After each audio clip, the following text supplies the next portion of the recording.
सभी बच्चों को नमस्कार। आज हम पढ़ रहे हैं कक्षा 10वीं का सामाजिक विज्ञान भूगोल खंड। तो आज हम पढ़ रहे हैं सरकार द्वारा वन रक्षण के प्रयास। वो कौन कौन से प्रयास हैं जिस पर हम नजर डालेंगे। सबसे पहले ब्रिटिश सरकार ने नियम कानून बनाया।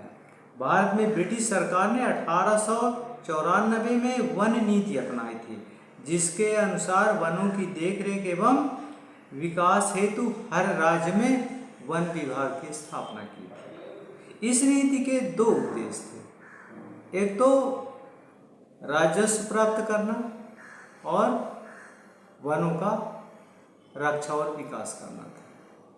राजस्व मतलब उन्हें दो काम सौंपा गया, किसानों से लगान वसूल करना और वनों की रक्षा और देखरेख करना। उनका संरक्षण करना।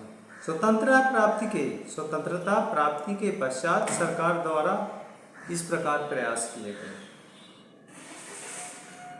ब्रिटिश सरकार 1894 में वन नीति अपनाई थी और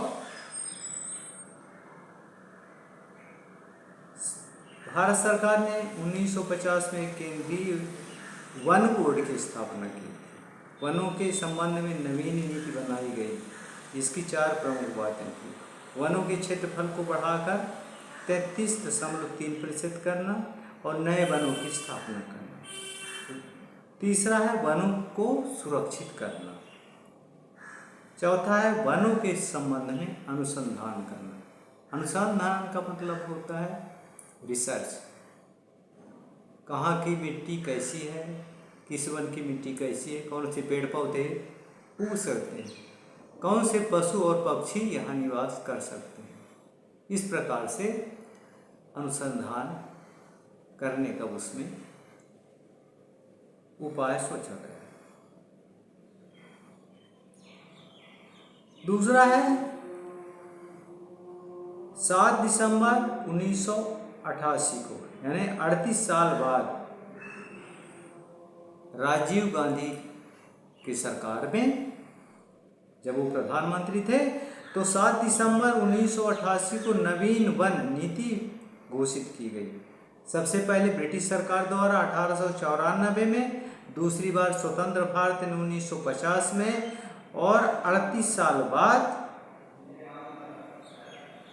7 दिसंबर 1988 को नवीन वन नीति घोषित की गई, जिसके प्रमुख उद्देश्य थे। पहला है पर्यावरण में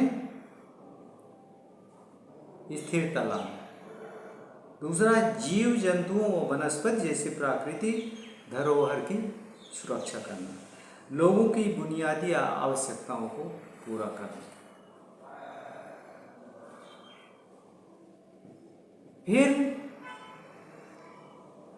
वर्ष 1988 की घोषित राष्ट्रीय वन नीति को क्रियाशील बनाने के लिए 1 साल बाद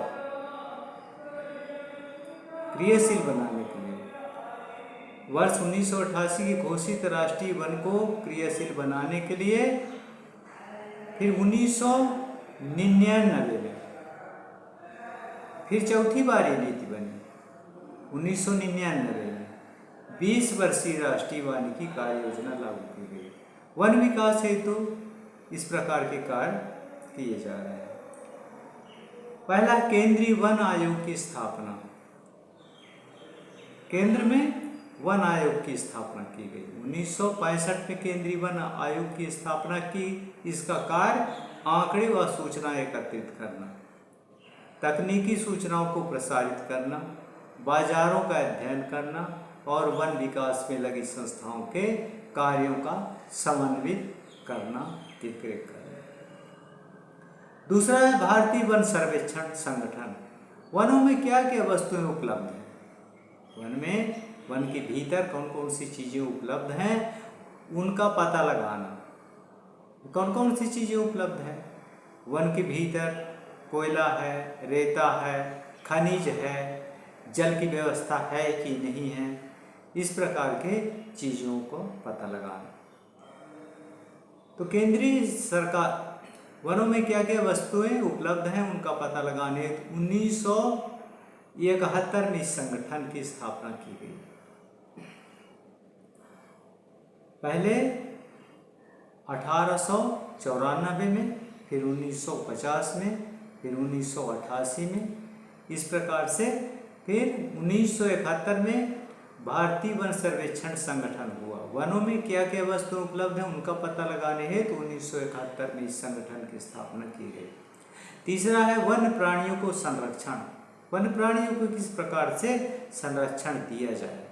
केंद्रीय सरकार ने कई परियोजनाओं की भी घोषणा की जिनका उद्देश्य गंभीर खतरे में पड़े हुए कुछ विशेष वन्य प्राणियों को रक्षण प्रदान करना। खतरे में पड़े हुए मतलब जिनका वंश खत्म हो रहा है, निर्मूल हो रहा है, उनके बारे में जानकारी रखना और उनकी रक्षा करना। इन प्राणियों में बाघ, एक सींग वाला गैंडा, कश्मीरी हिरण, 3 प्रकार के मगरमच्छ और घड़ियाल, एशियाई शेर और अन्य प्राणी शामिल हैं। इसके अतिरिक्त कुछ समय पहले भारतीय हाथी, काला हिरण, चिंकारा, भारतीय गोडावन आदि के शिकार पर प्रतिबंध है। तो ये वीडियो यहीं समाप्त करते हैं। वीडियो देखने के लिए बहुत बहुत धन्यवाद। वीडियो पसंद आए तो लाइक करिए, कमेंट करिए और अपने दोस्तों को शेयर करिए ताकि उन्हें भी इसका लाभ प्राप्त हो सके। Thank you.